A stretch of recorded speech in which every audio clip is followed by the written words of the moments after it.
This week on It's Clear as Mud, we're going to put together an easy, simple sink that will allow you to have a sink in your studio that's cleanable and fresh water, and you don't have to have any plumbing or either draining the sink or filling it full of water. So let's get busy and make this thing.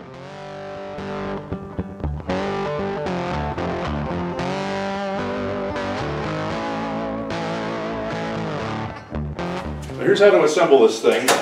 Get yourself a metal trash can. I went to Lowe's. I bought these at Lowe's. No brand recognition there, but that's where I bought them.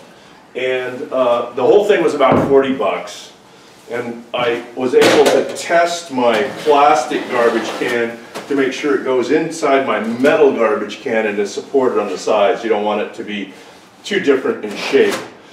And then the reason for the metal garbage can is to support the plastic can. And the plastic can is to keep the metal can from rusting out, and also so you can lift out the slurry. So my suggestion is to make that investment so that you don't lose 300 pounds or 35 gallons of muddy water around in your studio. So I'm going to show you the inside of this. I have sand in the bottom.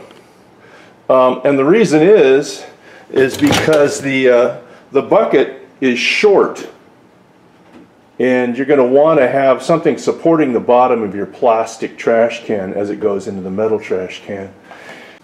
Okay, so it's been about 6 months since I've cleaned this out, and it was October.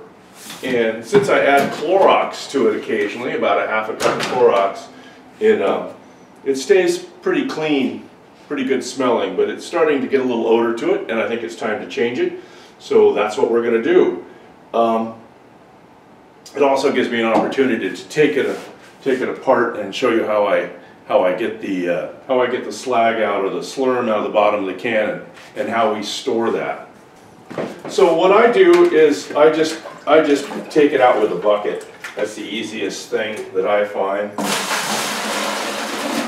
It's going to take a while, so I'll speed this up and we'll get you through it so you don't have to watch me offload this entire container.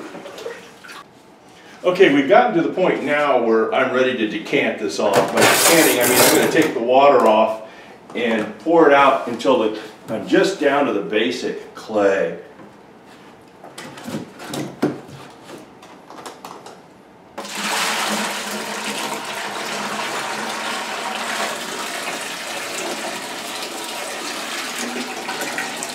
There we go. Now this stuff is pretty liquidy, so I can still pour this down the drain.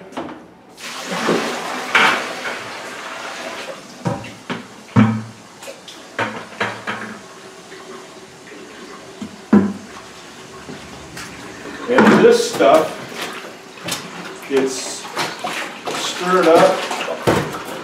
Maybe you want to stir it up with a brush. I'm going to put an apron on.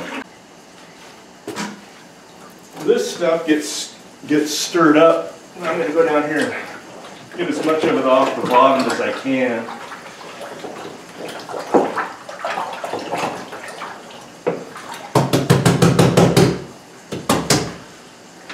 And now I'm going to pour that into my 5-gallon bucket.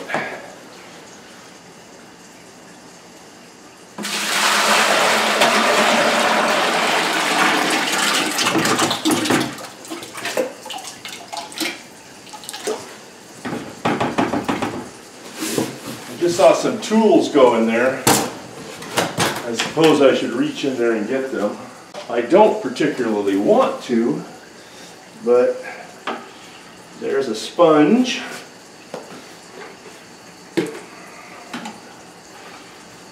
There's a chamois.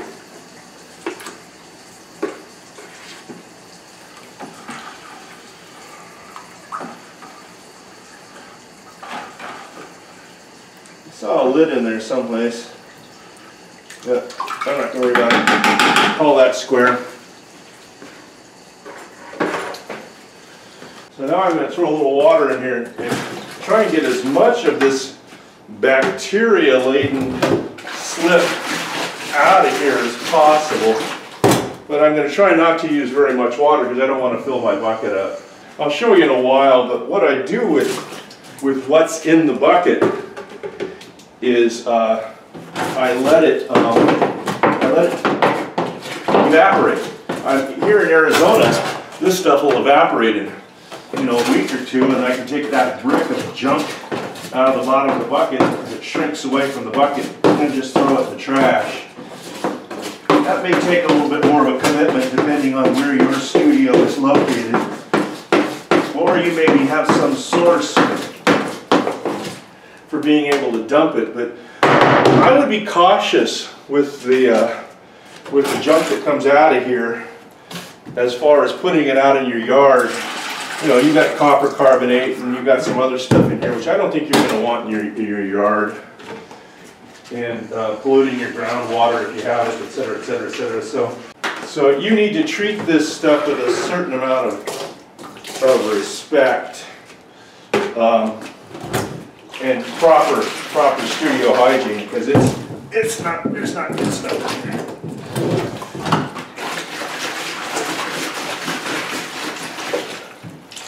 So there you go. Now it's been cleaned. And that's about as clean as I'm going to get the inside of that. I'm not terribly worried about it. It's going to get dirty again. So now you just reinsert the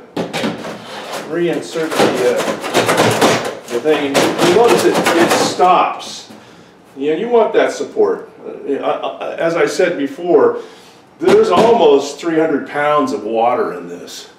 If that plastic wears and the pressure gets on it and it bursts, you're going to have 35 gallons of water running around your studio floor, and that's not, and not to mention the muck.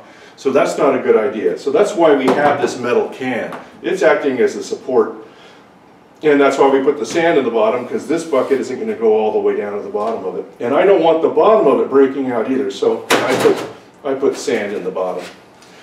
Okay, so this bucket of slurm goes out and is in the patio, and it's going to dry up, and I'll be right back.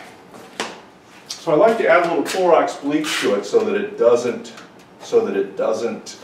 get stinky. It lets the water go quite a while. Like I said, it was October last time I changed this, so I put about a half a cup of bleach in the water, and then I fill it up to the trash can.